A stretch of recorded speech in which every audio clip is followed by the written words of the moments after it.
प्रेमचंद का अफसाना मासूम बच्चा का खुलासा।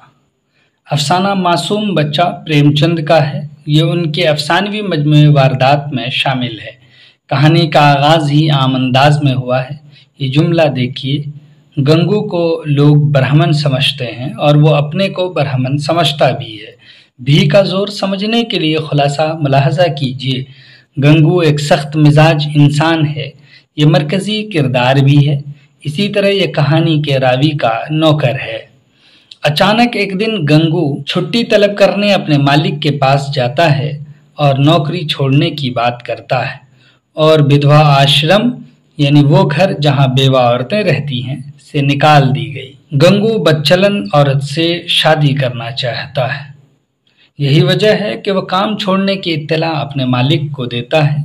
आश्रम वालों ने उस गोमती देव की 3 मर्तबा शादी कराई, अलबत्ता उसने सभी रिश्ते ख़त्म कर दिए और वो मोहल्ले के शहदों यानी जिस्मानी फ़ायदा, लज्जत का इस्तिआरा है का मरकज़ बन गई।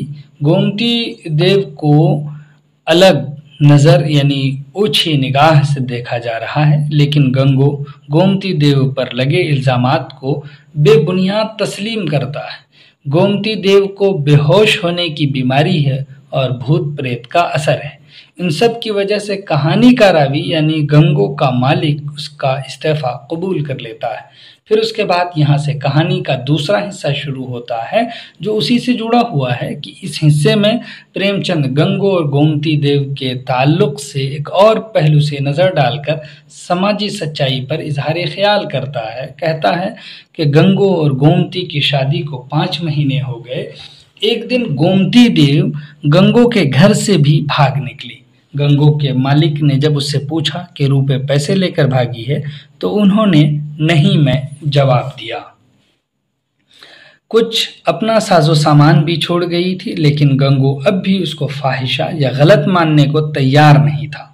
उसके बाद कहानी का तीसरा हिस्सा शुरू होता है कि गंगू बहुत अच्छी तरह गोमती देव को जानता था। एक दिन उसको उसका फल मिला। कहानी का रावी बयान करता है कि वो नैनीताल जाकर वापस आया तो 1 महीने के बाद गंगू एक मासूम बच्चा अपनी गोद में लिए अपने मालिक की चौखट पर खड़ा था।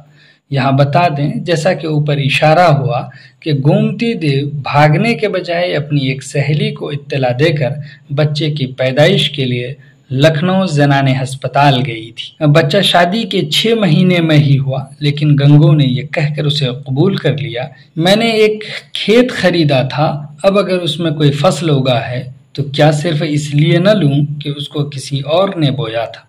मालिक भी गंगू से खुश हो जाता है और खुद गोमती से मिलने जाता है। गरज के तीनों हिस्सों के जरिए मासूम बच्चा अफसाना मौजू में समाज को आईना दिखाया है। गंगू और गोमती देव इसका मरकजी किरदार हैं।